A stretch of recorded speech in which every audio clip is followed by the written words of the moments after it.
Hello good morning students. आज शनिवार અને કાલે રવિવાર, સન્ડે એટલે આપણો નીટનો ટેસ્ટ.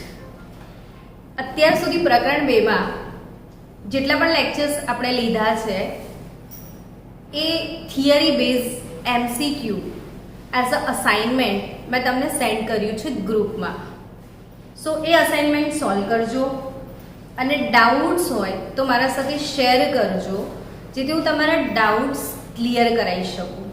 સો બિફોર નીટ એ વાળું અસાઇનમેન્ટ આપણે સોલ્વ કરી નાખવાનું છે, જેથી કાલે તમને ડર ના લાગે કે કેવી પેટર્નના ક્વેશ્ચન્સ હશે. So question pattern advance as a assignment મેં તમને આપી છે, જે તમે પ્રેક્ટિસ કરો એના જેવા ક્વેશ્ચન્સ આવશે. જનરલી 11thના સ્ટુડન્ટ્સ નવા છો એટલે તમને ડર લાગે કે કેવું હશે નીટમાં, કેવા એમસીક્યુ આવશે, કેમ કે આટલા બધા એમસીક્યુની પ્રેક્ટિસ તમે 10thમાં નથી કરીને. એટલે 12thમાં તમારે બને ત્યાં સુધી રોજ એક અસાઇનમેન્ટ આપીશ, જેને કહીશું આપણે ડીપીપી, ડેલી પ્રેક્ટિસ પ્રોબ્લેમ. તો એવરી ડે જે ડેલી પ્રેક્ટિસ પ્રોબ્લેમ તમને મળશે એના આધારે તમારે પ્રોબ્લેમ સોલ્વ કરવાના છે અને ડાઉટ શેર કરવાના છે. ને જે પણ ડાઉટ્સ તમારા તમે મને મોકલશો એ ડાઉટ્સના હું વિડીયો લેક્ચર બનાવીને તમને મોકલી આપીશ. હવે ગઈકાલે આપણે બોરની અભિધારણાઓ ભણ્યા હતા.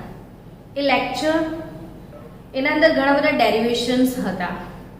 તો બોર પોસ્ચ્યુલેટ વાળો જે લેક્ચર છે સ્ટુડન્ટ્સ, એ તમારી પ્રેક્ટિસ અને મેમરી પાવર બંને વધારવા માટે એને ફ્રીક્વન્ટલી વિડીયોને જોજો અને એ સેમ લેક્ચર નોટબુકમાં કોપી પણ 3 to 4 ટાઈમ કરી લેજો. પ્રેક્ટિસ કર્યા વગર કોઈ કન્ટેન્ટ યાદ ના રહે. એટલે practice makes man perfect. So do practice and be perfect.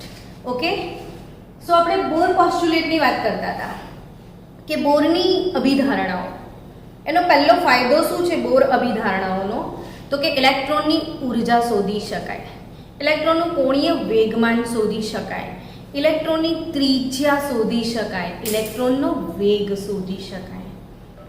તો આ કઈ રીતે શોધી શકાય એના ફોર્મ્યુલા પછી આજે આપણે થોડી એની પ્રેક્ટિસ અને રિવિઝન કરશું.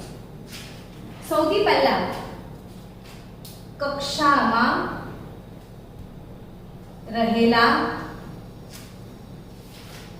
ઇલેક્ટ્રોનની ઉર્જા, કક્ષામાં રહેલા ઇલેક્ટ્રોનની ઉર્જા શોધવાનું સૂત્ર છે En is equal to -2 pi square z square m e raised to 4 upon n square h square. આવું બોલ કરો તો બહુ સરસ આવડી જશે. -2 pi square z square m e raised to 4 upon n square h square. જો હું લખું છું -2 pi square z square m e raised to 4 upon n square h square. આપણા જે ફોર્મ્યુલા છે બધા, આ બધા જે કોન્સ્ટન્ટ છે એમાં પાઈ 3.14, z શું બોલો પરમાણુનો ક્રમાંક, m શું ઇલેક્ટ્રોનનું દળ. આજે તો યાદ હશે ને, ચલો બોલો તો. ઇલેક્ટ્રોનનું દળ કેટલું? 9.109 કિલોગ્રામ. ઇલેક્ટ્રોનનો વીજભાર કેટલો? ચલો બોલો એ પણ. ઇલેક્ટ્રોનનો વીજભાર કેટલો? હજી કેટલા દિવસ લાગશે આને મેમોરાઇઝ કરતા? કરો practice. 1.6022 into 10 raised to -19 coulomb. Electron પરનો વીજભાર કેટલો? તો 1.6022 into 10 raised to -19 કુલમ હોય માઈનસ. તો આ છે ઇલેક્ટ્રોનનો વીજભાર, આ છે ઇલેક્ટ્રોનનું દળ. ગઈકાલે આપણે બધા જ અચળાંકો આમાં મૂક્યા હતા. હું તો રિવિઝન કરાવું છું ગઈકાલનું. તો બધા જ અચળાંકો મૂક્યા પછી આપણે આ ફોર્મ્યુલાને ક્યુટ બનાવી દીધું હતું કે En is equal to -RH into z square upon n square. તો RH શું હતું? તો રીડબર્ગનો અચળાંક. રીડબર્ગનો અચળાંક કે જેની વેલ્યુ છે 2.18 ગુણ્યા 10⁻18 જૂલ પર એટમ. આ રીડબર્ગના અચળાંકની વેલ્યુ છે. હવે આ ફોર્મ્યુલાને આપણે યુઝ કેવી રીતે કરવાનો, નીટ લેવલે આ ફોર્મ્યુલાનો યુઝ કઈ રીતે હશે તમને એ સમજાવું છું કે ભાઈ ઇલેક્ટ્રોનની ઊર્જા શોધવાનું સૂત્ર પરથી આવું પૂછાય કે હાઇડ્રોજન માટે બોરની ફર્સ્ટ, સેકન્ડ, થર્ડ, ફોર્થ અને ફિફ્થ કક્ષાની ઊર્જા ગણો. આવો ક્વેશ્ચન છે તમારી પાસે કે હાઇડ્રોજન માટે બોરની first, second, third, fourth, fifth કક્ષાની ઊર્જા ગણો. તો બોરની first, second, third, fourth, fifth કક્ષાની ઊર્જા કઈ રીતે ગણીશું? તો કે ઊર્જાનું સૂત્ર ફરી લખું એટલે યાદ બી થઈ જાય તમને. -RH Z² upon n². હવે આ Z શું છે બાળકો? તો પરમાણુ ક્રમાંક છે. Z શું છે? પરમાણુ ક્રમાંક. અને n જે છે ને એ કક્ષાનો નંબર છે. n કક્ષાનો નંબર છે. હવે આપણે ફર્સ્ટ એનર્જી લેવલ E1 ની વાત કરીશું. તો -RH આ કેવા શું માંગે છે? તો કે જે આ પરમાણુ નમૂનો છે એમાં આ ન્યુક્લિયસની બહાર પહેલી કક્ષાની ઊર્જા, પહેલી કક્ષા K કક્ષા, બીજી કક્ષા L કક્ષા, ત્રીજી કક્ષા M કક્ષા. તો આ બધાની ઊર્જા કેટલી? પહેલી કક્ષાના ઇલેક્ટ્રોનની ઊર્જા બીજી કક્ષાના ઇલેક્ટ્રોન કરતા અલગ હોય છે, ત્રીજીની અલગ હોય છે, પણ પહેલી કરતા બીજીની વધારે હોય, બીજા કરતા ત્રીજીની. કેન્દ્રથી દૂર જાઓ તેમ ઊર્જા વધે. તમે કેન્દ્રથી દૂર જશો ને તો ઊર્જામાં શું થાય બાળકો? વધારો થાય. તો જેમ જેમ કેન્દ્રથી દૂર જશો ઊર્જામાં વધારો થશે. So En is equal to -RH into Z²/n². હવે Z તો કે કયો પરમાણુ આપ્યો છે? તો કે હાઇડ્રોજન. હાઇડ્રોજનનો પરમાણુ ક્રમાંક Z કેટલો હોય છે? તો કે 1. તો અહીંયા RH 1² અને કઈ કક્ષાની ઊર્જા? તો કે પહેલી જ કક્ષાની, એટલે અગેન 1². સો પહેલી કક્ષાની ઊર્જા થશે -RH જેટલી, અર્થાત 2.18 ગુણ્યા 10⁻18 જૂલ જેટલી. અને જો ઇલેક્ટ્રોન વોલ્ટમાં લખવી છે તમારે તો 13.6 ઇલેક્ટ્રોન વોલ્ટ જેટલી. મેં કાલે તમને આ બહુ ડિટેલમાં કરાવ્યું છે કે આ જે જૂલ છે, ઇલેક્ટ્રોન વોલ્ટ છે, kilo joule, electron volt, kilo કેલરીમાં આ વેલ્યુઝ બધી કેટલી હોય આ બધું જ કાલે ગણાવડાયું હતું. એટલે જૂલમાં આટલી, ઇલેક્ટ્રોન વોલ્ટમાં આટલી. હવે આપણે સેકન્ડ એનર્જી લેવલની વાત કરીએ, E2. સો -RH Z² એ તો 1 છે, n² તો 2² થાય, E3 તો -RH upon 3² થાય, E4 તો -RH upon 4² થાય, E5 તો -RH upon 5². यानी कि ऊर्जा गणना आवड़ी गई. तो पहली कक्षाની ऊर्जा RH, બીજી કક્ષાની ઊર્જા RH/4 ત્રીજી કક્ષાની ઉર્જા, RH/9 ચોથી કક્ષાની ઉર્જા, RH/16 પાંચમી કક્ષાની ઉર્જા, RH/25 RH/25. સો આજ અહીંયા બીજી રીતે પ્રશ્ન પૂછાઈ શકે. ધારો કે તમને પ્રશ્ન પૂછાય છે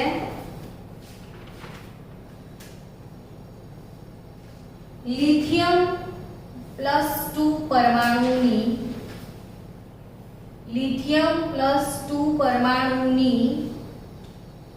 બે બોર કક્ષાઓ જે છે અથવા લિથિયમ +2 પરમાણુ માટે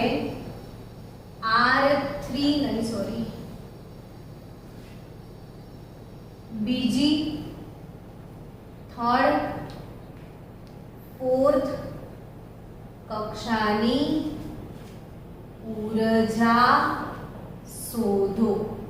સપોઝ આવો ક્વેશ્ચન આવે છે કે લિથિયમ +2 પરમાણુની સેકન્ડ, થર્ડ, ફોર્થ કક્ષાની ઉર્જા શોધો. હવે લિથિયમ +2 ની વાત કરી છે તો મેં કાલે તમને એક વાત સમજાવી દીધી કે આ બોરના જેટલા પણ પૂર્વધારણાઓ છે યા બોરના જેટલા પણ પેરામીટર્સ છે એ કોના માટે છે, તો કે એ એના માટે છે જેના પાસે ફક્ત એક જ ઇલેક્ટ્રોન હોય, અર્થાત એક ઇલેક્ટ્રોન ધરાવતી પ્રણાલી માટે છે. હવે લિથિયમ +2 ની વાત કરું તો એનો ક્રમાંક જે છે Z એ તો 3 છે.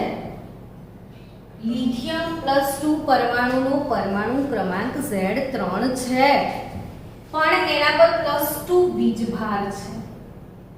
+2 વીજભાર ક્યારે આવે તો કે જ્યારે પરમાણુ 2 ઇલેક્ટ્રોન ગુમાવે ત્યારે. પરમાણુ 2 ઇલેક્ટ્રોન ગુમાવે ત્યારે. તો પરમાણુ 2 ઇલેક્ટ્રોન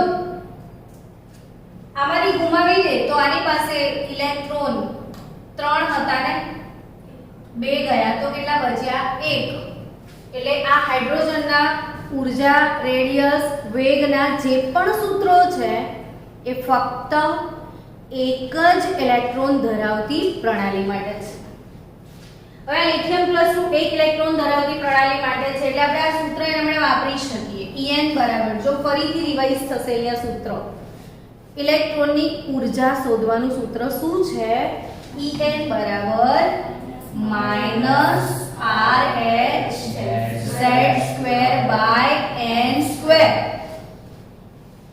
હવે આપણે સેકન્ડ ઓર્બિટની ઉર્જા શોધવાની છે તો E2 -RH. Z તો કે પરમાણુ ક્રમાંક કેટલો છે 3 એટલે 3 નો વર્ગ. n શું છે તો કે કક્ષાનો નંબર. તમે બીજી કક્ષાની ઉર્જા શોધો છો તો 2 નો વર્ગ એટલે -9/4 RH જેટલી ઉર્જા થશે બીજી કક્ષાની. લિથિયમ +2 માટે ત્રીજી કક્ષાની ઉર્જા શોધવી છે તો -RH 3/2/2. તો અહીંયા Z2/n², આના માટે Z3 છે એટલે 3² તો ખરું જ, પણ ત્રીજી કક્ષાની ઉર્જા છે તો 3² એટલે એક્ચ્યુઅલી આન્સર આવશે RH. તો અહીંથી તમને ખ્યાલ આવવો જોઈએ કે આવું તો હાઇડ્રોજન માટે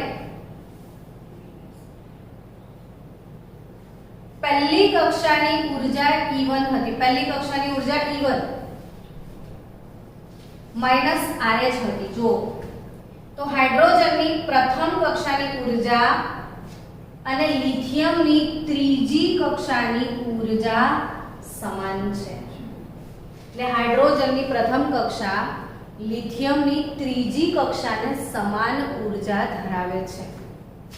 ચોથી કક્ષાની ઉર્જા શોધીએ તો -RH. Z² તો 3² ફિક્સ છે, 4² થયું તો -9/16 RH થશે. સો ફાઇનલી ગાઈઝ કઈ રીતે ઉર્જા શોધવી ને એ આવડી જ ગયું હશે. આઈ એમ ડેમ શ્યોર કે તમને પાક્કું આવડી ગયું છે. હવે આપણે આગળ વધીએ. હજી કેવા પ્રશ્નો આવી શકે છે એ પ્રશ્નો તરફ જવાનો ટ્રાય કરીએ. કે હાઇડ્રોજન પરમાણુમાં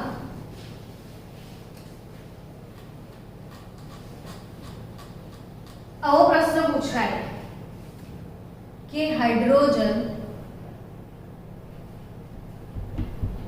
માટે બીજી અને પ્રથમ કક્ષાની ઉર્જાનો તફાવત તથા ત્રીજી અને બીજી કક્ષાની ઉર્જાના તફાવતનો ગુણોત્તર શું હોઈ શકે? આ નીટમાં પૂછાયેલો પ્રશ્ન છે. આ ક્વેશ્ચન નીટનો ક્વેશ્ચન છે કે આ રીતે ક્વેશ્ચન પૂછાયો. જો તમે ઉર્જા શોધતા શીખ્યા એટલે નીટ લેવલે જનરલી શું હોય બાળકો કે જે સીધા ફોર્મ્યુલા તમે શીખો છો એની એપ્લિકેશન હોય. કે આપણે જે કન્સેપ્ટ ભણ્યા, કન્સેપ્ટનો ઉપયોગ કરીને દાખલા ગણ્યા, પણ એ દાખલા ગણ્યા પછી નીટમાં જે એપ્લિકેબલ ક્વેશ્ચન આવે એ કઈ રીતે સોલ્વ કરવા એ એબિલિટી તમારે વધારવી પડશે. જો એ બહુ સરસ પ્રશ્ન પૂછ્યો છે કે હાઇડ્રોજન માટે બીજી અને પ્રથમ કક્ષાની ઉર્જાનો તફાવત તથા ત્રીજી અને બીજી કક્ષાની ઉર્જાના તફાવતનો ગુણોત્તર શું હોઈ શકે? તો ઓપ્શન આપ્યા હતા 1/9, 9/4, 27/5 અને 4/27.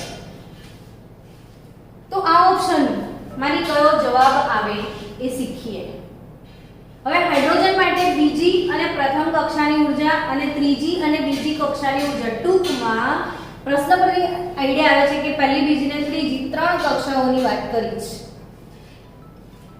તફાવત કયો પૂછ્યો છે? તો કે બીજી અને પ્રથમ કક્ષા એટલે E2 E1 અપોન ત્રીજી અને બીજી કક્ષા યાને કે E3 E2.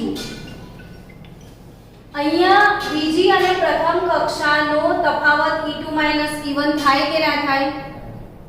ત્રીજી અને બીજી કક્ષાની ઉર્જાનો તફાવત E3 E2 થાય ને એ બંનેનો પાછો ગુણોત્તર પૂછ્યો છે. એટલે ગુણોત્તર કેવી રીતે કેલ્ક્યુલેટ કરાય? E2 E1 E3 E2 આ આપણે ગણવું છે. સો કઈ રીતે ગણાશે સ્ટુડન્ટ એ સમજીએ. તો કે ફરી એકવાર રિવિઝન કરાવું. ચલો, ઉર્જાનું સૂત્ર En RH Z² upon n². થઈ જ ગયું છે હવે પાક્કું. હવે ભૂલ નહીં પડે, બહુ બધી વાર લખ્યું આપણે. હવે En પહેલી કક્ષાની ઉર્જા તો -RH, હાઇડ્રોજનનો પરમાણુ ક્રમાંક Z બરાબર 1 છે, કક્ષાની નંબર પણ 1 છે તો 1 નો વર્ગ upon 1 નો વર્ગ એટલે -RH, ઇક્વેશન નંબર 1. બીજી કક્ષાની ઉર્જા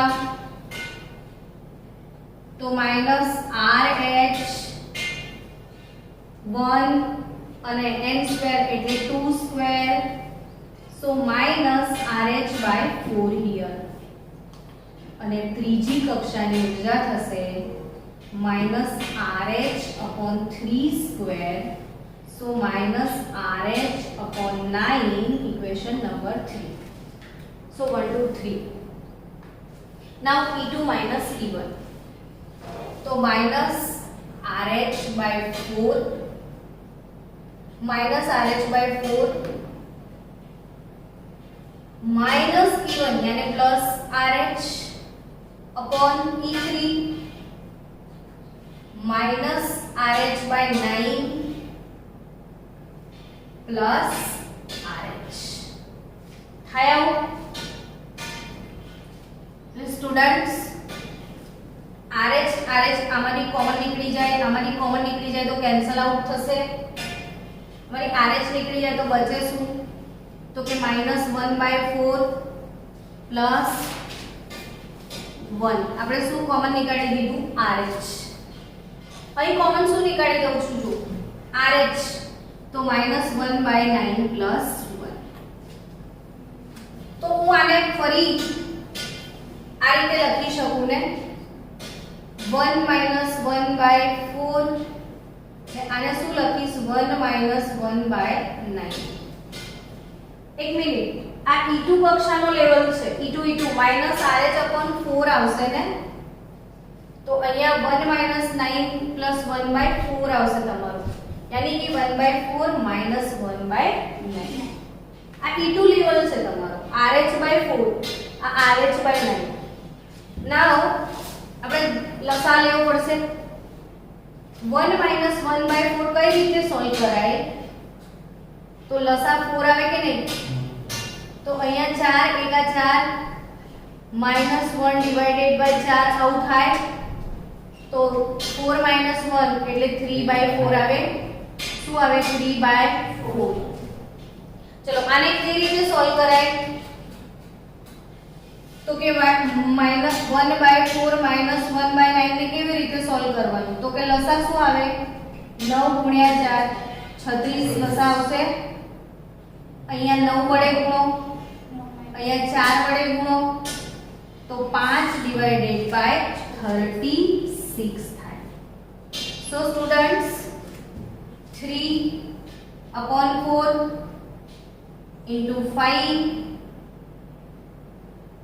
36 4 into 9 9 27 ના છેદમાં 5 એટલે આપણો ગુણોત્તર શું આવશે? 27/5. તો આઈ થિંક હવે ઉર્જાનું સૂત્ર કમ્પ્લીટલી રેડી હશે તમારા પાસે.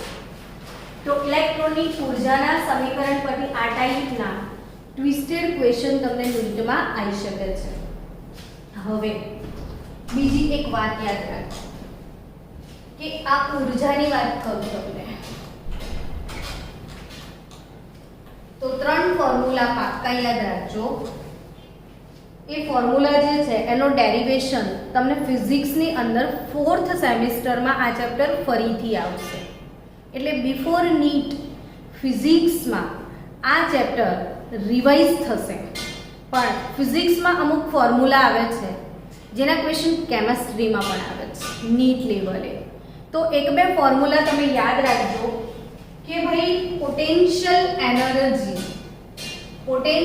એનર્જી એટલે બાળકો સ્થિતિ ઉર્જા. પોટેન્શિયલ એનર્જી એટલે સ્થિતિ ઉર્જા બરાબર -2 ke અને ke એટલે કાઇનેટિક એનર્જી यानी કે ગતિજ ઉર્જા. આ ફોર્મ્યુલા ઘરમાં ચાર્ટ પેપર પર લખી રાખવાના જેથી ભૂલાય નહીં. ફોર્મ્યુલા શેના પર લખી રાખશો?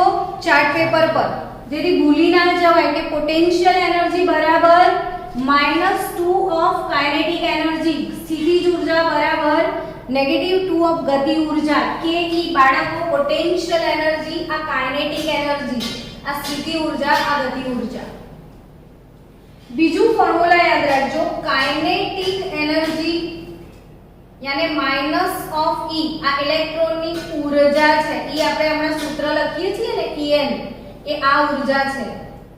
તો કાઇનેટિક એનર્જી = -E. અને ત્રીજું ફોર્મ્યુલા પોટેન્શિયલ એનર્જી કેટલી? તો ટ્વાઇસ ઓફ E. ઇલેક્ટ્રોનની ઊર્જા ગુણ્યા 2 કરીએ તો આની સ્થિતિજ ઊર્જા તમને મળે. સો આ 3 ફોર્મ્યુલા એ તમારે તમારા ઘરની વોલ પર એક ચાર્ટ પેપરમાં લખી રાખજો. Potential energy that is equal to -2 kinetic energy. Potential એટલે સ્થિતિજ ઊર્જા બરાબર -2 ગુણ્યા ગતિ ઊર્જા. પછી ગતિજ ઊર્જા બરાબર -E यानी કે ઊર્જાનું ઓપોઝિટ તો ગતિ ઊર્જા થાય અને પોટેન્શિયલ એનર્જી બરાબર ટ્વાઇસ E. તો આ એક અગત્યની વાત છે જે યાદ રાખજો. હવે આપણે બીજી એક વાત ભણવા જઈ રહ્યા છીએ કે બોરની ત્રિજ્યા. બોરની શું? ત્રિજ્યા. ત્રિજ્યાને આપણે જનરલી રેડિયસ કહેતા હોઈએ છીએ. ત્રિજ્યા એટલે શું બાળકો? રેડિયસ. આ રેડિયસ કઈ રીતે શોધી શકાય આપણે આ સમજીએ. બોર જે છે ને એ બોરનો નમૂનો ખૂબ જ નિશ્ચયાત્મક હતો. અર્થાત કે બોર અંકલે ઇલેક્ટ્રોનની ઊર્જા શોધતા શીખવી અને દરેકે દરેક કક્ષાની ત્રિજ્યા પણ ગણી આપી હતી. બોલો, જો આ ન્યુક્લિયસ છે બરાબર, આ પહેલી કક્ષા છે તો આની ત્રિજ્યા r1 થાય. બીજી કક્ષા છે તો આની ત્રિજ્યા r2 થાય. ત્રીજી કક્ષા છે તો આની ત્રિજ્યા r3 થાય. ચોથી કક્ષાની ત્રિજ્યા શું થાય? r4. અને આ ત્રિજ્યા કેવી રીતે ગણાય એ પણ શીખવાડ્યું છે. લો, તો આજે આપણે શીખીએ કે ઇલેક્ટ્રોનની ત્રિજ્યા કેવી રીતે ગણી શકાય. તો એના માટે જે સૂત્રો છે એ ટેક્સ્ટ બુકમાં નથી. આપણે જેડબલઈ નીટ આપણો મેઇન ફોકસ છે, બરાબર છે. સો જેઈઈ મેઇન, જેઈઈ એડવાન્સની એક્ઝામ આપણે ક્રેક કરવી છે. નીટની એક્ઝામમાં આપણે સારામાં સારા માર્ક્સ લાવવા છે. તો એનસીઈઆરટી ટેક્સ્ટ બુકની બિયોન્ડ પણ ઘણા બધા થિયરી અને ક્વેશ્ચન્સ એવા છે જે આપણે ભણવા પડશે. એટલે મારા તમામ લેક્ચર જેડબલઈ અને નીટ કોમ્પિટિટિવ એક્ઝામને ધ્યાનમાં રાખીને જ તમને મળશે. એટલે ટેક્સ્ટ બુકમાં ઘણી બધી વસ્તુ નહીં મળે તો જ્યારે લેક્ચર ચાલુ હોય બોર્ડ પર આપણે કંઈક મેન્શન કરીએ છીએ તો સ્ક્રીનશોટ લેવાની આદત પાડી દેજો. હવે આપણે ડિરાઈવ કરવા જઈએ છીએ ત્રિજ્યાનું ફોર્મ્યુલા, જે તમને ટેક્સ્ટ બુકમાં નથી મળવાનું. કે ત્રિજ્યા, રેડિયસ, સિમ્બોલ છે એનો r, આ કઈ રીતે ગણી શકાય આ સમજીએ. તો બાળકો, હમણાં જ એક મોડેલ મેં શીખવ્યું તમને કે ભાઈ ન્યુક્લિયસ છે. આ ન્યુક્લિયસમાં કયા કણ હોય?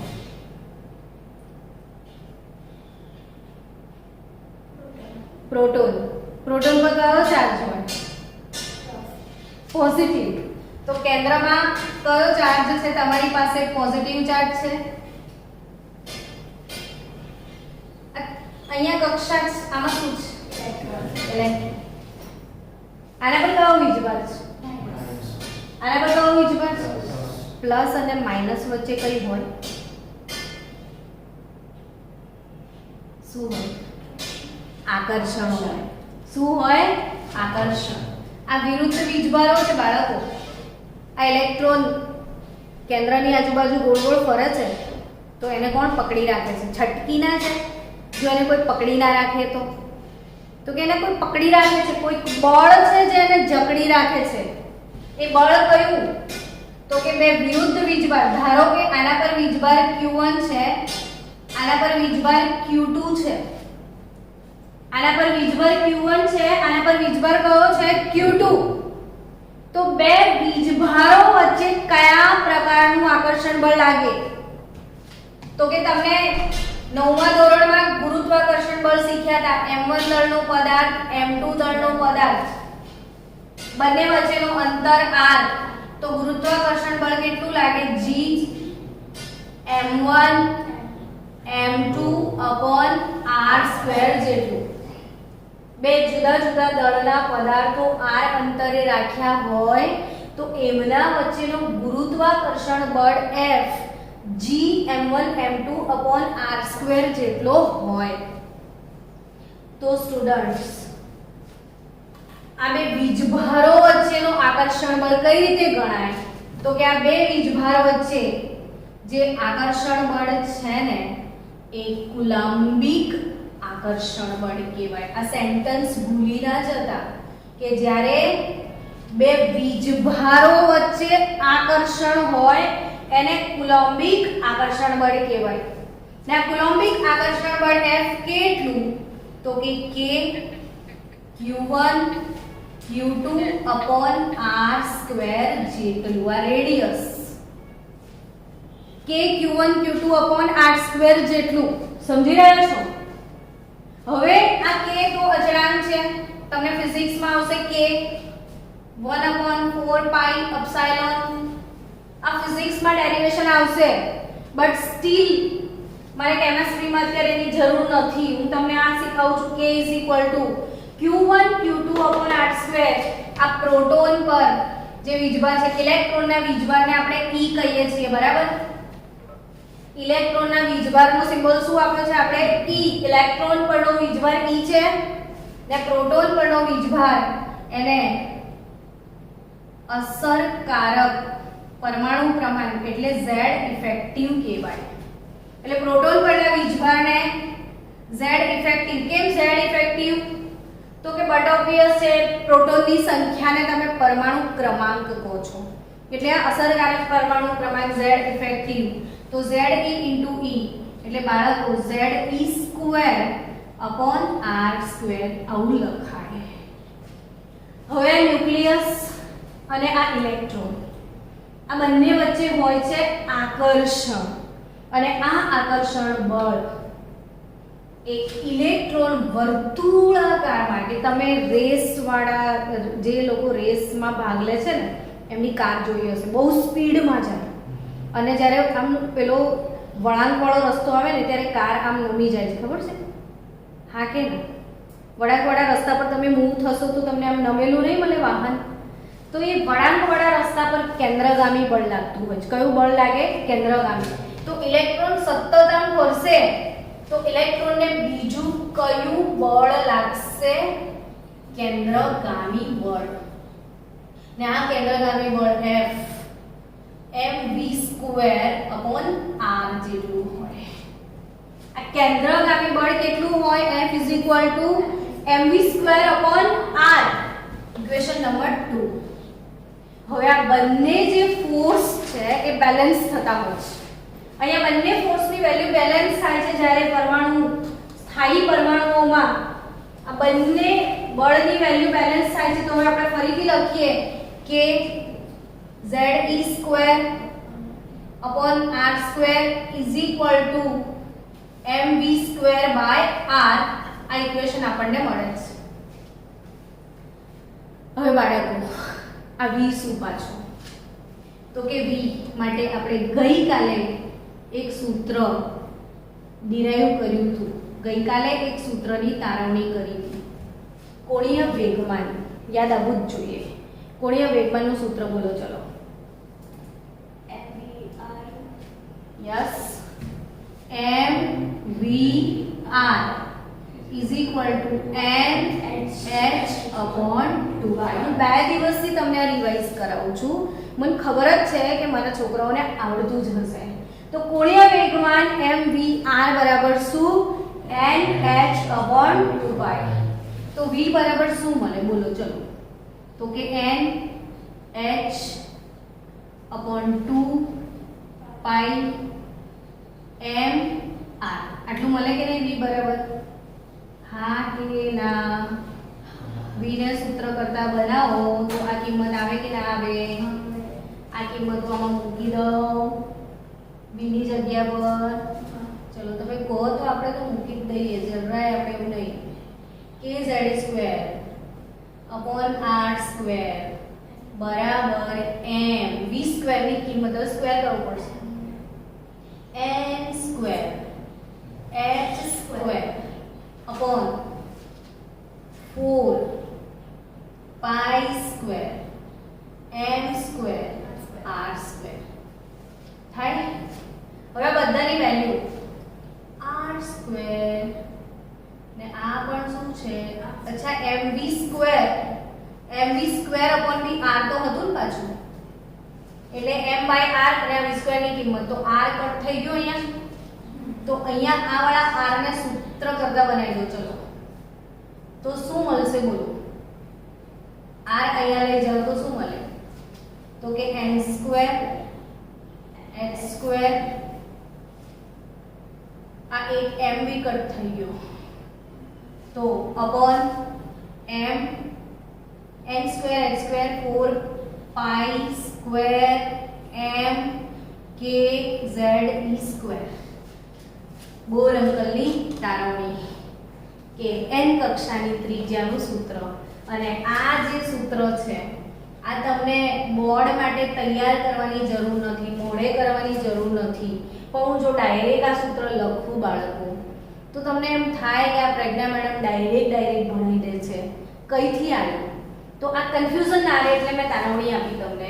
બાકી તમારે ફક્ત અને ફક્ત એટલું યાદ રાખવાનું છે કે આ બધામાં કિંમતો મૂકીશું એટલે ત્રિજ્યા શોધવાનું સૂત્ર એ તમારું ટાર્ગેટ 0.529, બધાનો ગુણાકાર ભાગાકાર કેટલો આવશે?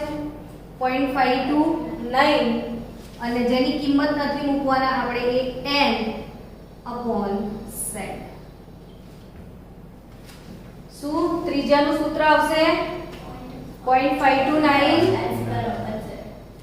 n સ્ક્વેર બાય z, ને આ જે કિંમત છે એનો એકમ છે એંગસ્ટ્રોમ.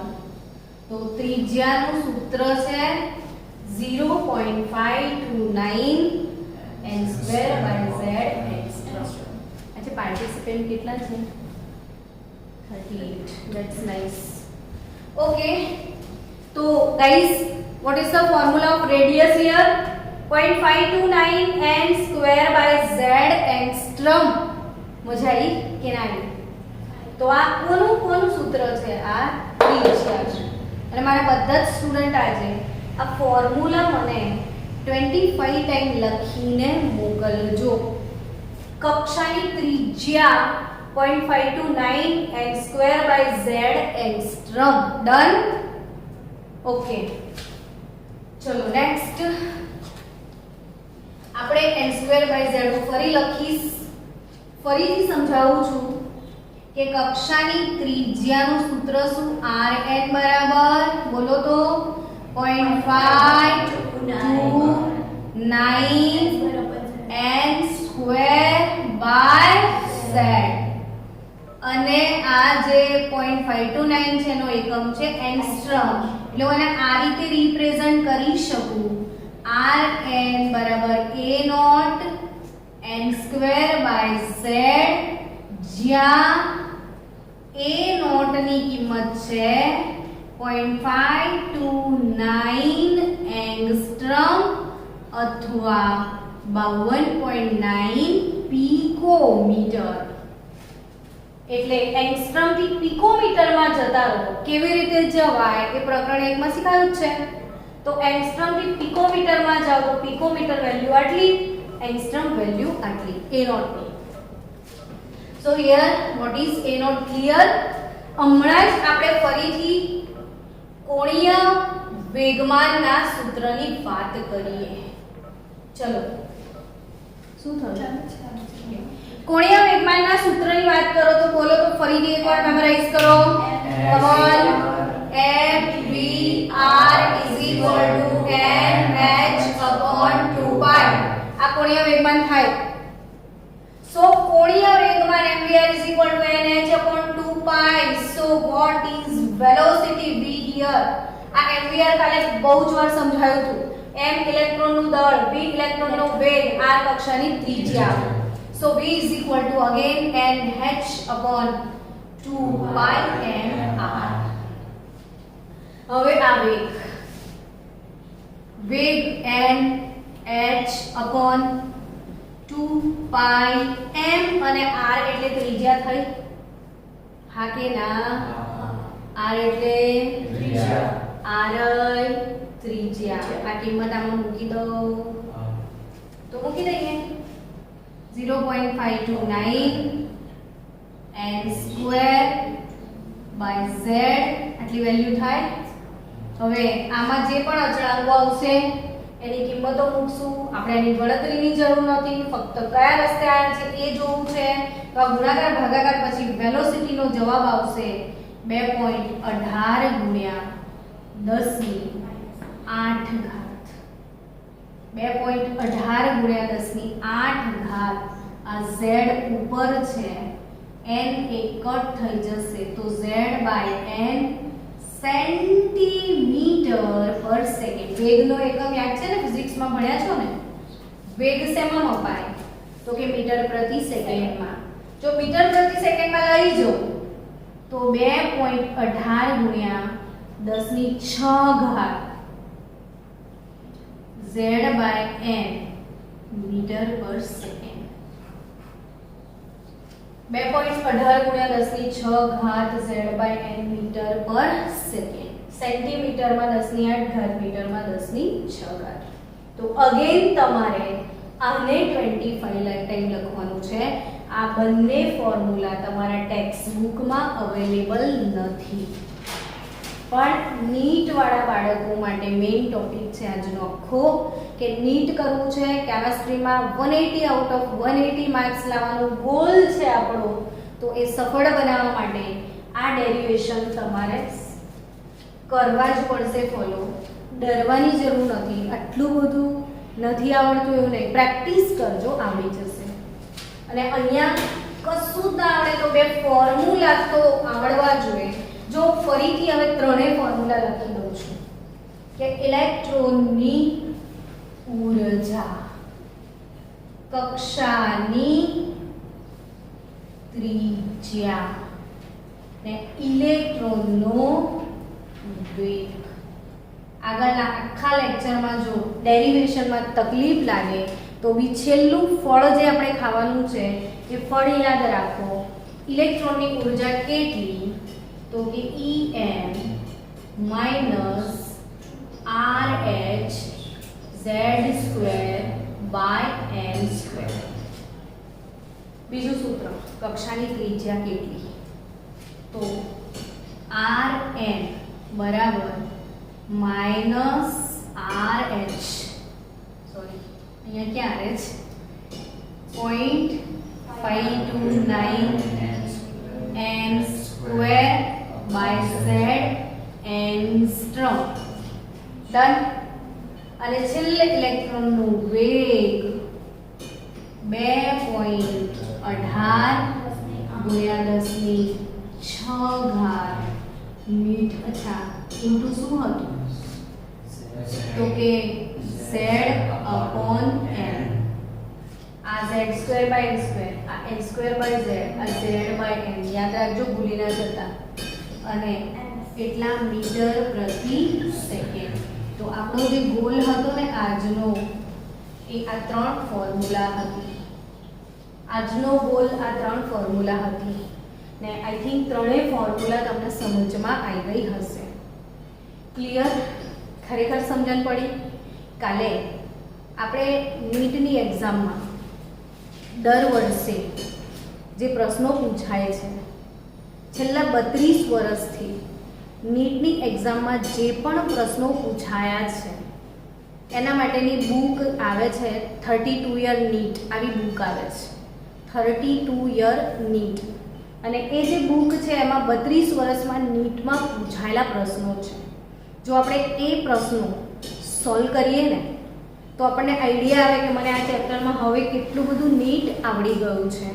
તો હું આવતીકાલે તમને નીટમાં હમણાં સુધી પૂછાયેલા પ્રશ્નો જે છે એ સોલ્વ કરાવવાની છું. આવતીકાલે નહીં, મંડે. તો મંડે શું શીખીશું આપણે? નીટના MCQs. તો ત્યાં સુધી પ્લીઝ બાળકો આ બધા જ ફોર્મ્યુલા અને ચેપ્ટર 2ના જેટલા વિડીયોઝ છે એ બધા જ વિડીયો રિવાઇઝ કરી નાખજો. પ્રકરણ 2ની થિયરી મોડે કરી નાખજો, લખી નાખજો, તૈયાર કરજો અને પછી આપણે અહીંથી કન્ટિન્યુ કરીશું મંડેના. Till then, bye by.